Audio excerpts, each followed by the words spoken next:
Tanggal 2 Januari diperingati sebagai Hari Introvert Sedunia dengan tujuan mengajak orang-orang untuk menghabiskan waktu dalam ketenangan dan kedamaian setelah hiruk-pikuk pesta perayaan Tahun Baru.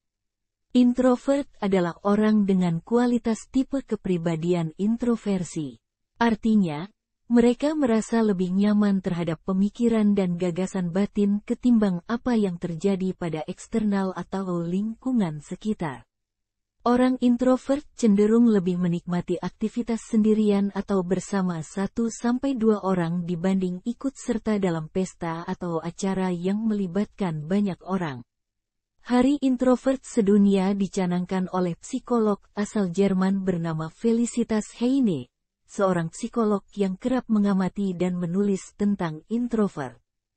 Pada tanggal 20 September tahun 2011, Heine menulis postingan blog berjudul, "Inilah Mengapa Kita Membutuhkan Hari Introvert Sedunia," di situs webnya, Hypersonic. Artikel inilah yang mengawali Hari Introvert Sedunia yang pertama. Dalam artikel tersebut, ia mengatakan sudah saatnya kesadaran dunia terhadap introvert. Dia menyoroti beberapa diskriminasi yang dihadapi para introvert karena sikap mereka yang tertutup dan menyesali rendahnya apresiasi terhadap introvert oleh masyarakat umum. Ia berpendapat orang introvert berhak mendapatkan 1 hari penuh ketenangan setelah rentetan liburan dan hari perayaan seperti Thanksgiving, Natal, dan Tahun Baru. Menurutnya, 1 hari penuh ketenangan tersebut dapat membantu para introvert untuk mengisi daya dan mempersiapkan diri untuk beraktivitas di hari yang akan datang. Oleh karenanya, Heine menyarankan agar Hari Introvert Sedunia dibuat dan dirayakan pada tanggal 2 Januari. Lebih lanjut, Heine pun menyatakan bahwa hanya ada 20-45% introvert di dunia ini. Dengan dirayakannya hari tersebut, dihadapkan masyarakat mengerti bahwa para introvert bukanlah seorang pemalu dan antisosial. Apa itu introvert? Psikiater Swiss Carl Gustav Jung adalah salah satu orang pertama yang mendefinisikan introversi sebagai konsep dalam konteks psikologis.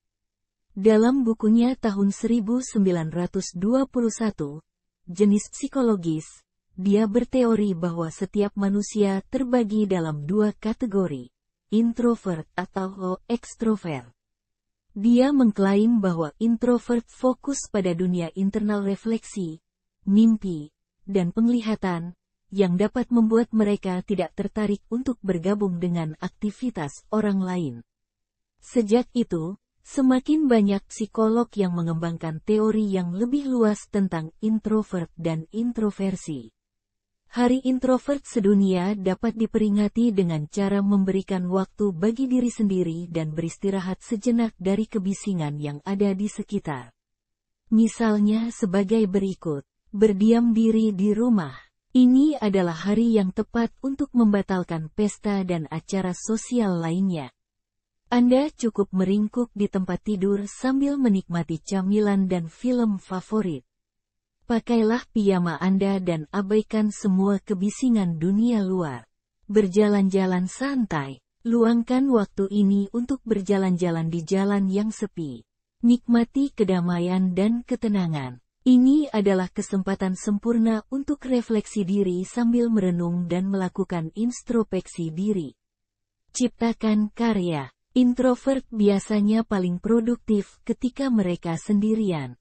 Pilih Hari Introvert Sedunia untuk memberkati dunia dengan kreativitas Anda.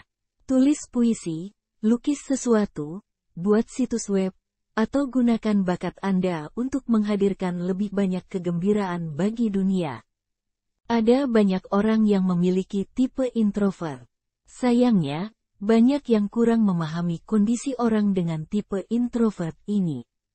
Mereka justru sering dianggap berperilaku buruk karena enggan bersosialisasi atau berbaur dengan orang lain, suka menyendiri, pendiam dan pemalu. Padahal, orang tipe introvert ini sebenarnya bisa bersosialisasi tetapi tidak seperti umumnya orang biasa. Ini 5 hal yang perlu diketahui tentang introvert. Ada beberapa hal yang menjadi ciri khas seseorang dengan kepribadian introvert, antara lain menyimpan perasaan sendiri. Salah satu ciri utama orang dengan kepribadian introvert adalah mereka cenderung menyimpan perasaan sendiri. Mereka lebih suka merenung dan mengolah emosi secara internal daripada secara langsung mengungkapkannya kepada orang lain. Menarik diri pada lingkungan asing. Orang introvert akan cenderung menarik diri dan menjadi pendiam saat berada pada lingkungan yang tidak mereka kenal dengan baik. Kehadiran orang baru atau keramaian yang tidak mereka antisipasi dapat membuat mereka merasa tidak nyaman dan cenderung menghindar. Berpikir sebelum bertindak. Seorang introvert juga cenderung memikirkan segala hal sebelum bertindak. Mereka sangat sadar akan diri sendiri dan lebih memilih untuk mempertimbangkan konsekuensi dari setiap tindakan sebelum melakukannya. Menjadi pengamat yang baik. Introvert memiliki kecenderungan untuk menjadi pengamat yang baik terhadap situasi sekitar. Mereka cenderung memperhatikan detail kecil dan mempelajari situasi dengan hati-hati sebelum memutuskan langkah selanjutnya. Bersosialisasi dengan orang yang sudah akrab.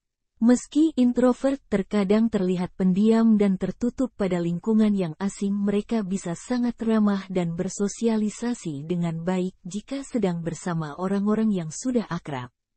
Sebab, mereka merasa lebih nyaman dan terbuka ketika bersama dengan orang-orang yang telah memahami karakter mereka. Menghindari kontak mata dengan orang lain. Karakteristik kepribadian introvert lainnya adalah kecenderungan untuk menghindari kontak mata, terutama dengan orang yang belum mereka kenal dengan baik. Hal ini terjadi karena introvert seringkali merasa canggung saat berhadapan dengan orang baru. Dengan menghindari kontak mata, mereka mencoba melindungi diri dan mengurangi tekanan sosial yang mungkin muncul. Bicara dengan diri sendiri atau benda mati. Seorang introvert juga kerap kali berbicara dengan diri sendiri atau benda mati, seperti buku harian. Hal ini terjadi karena mereka merasa takut akan penilaian orang lain atau tidak nyaman dalam mengungkapkan perasaan mereka secara langsung. Berbicara dengan diri sendiri atau benda mati menjadi cara bagi mereka untuk mengekspresikan diri tanpa rasa takut.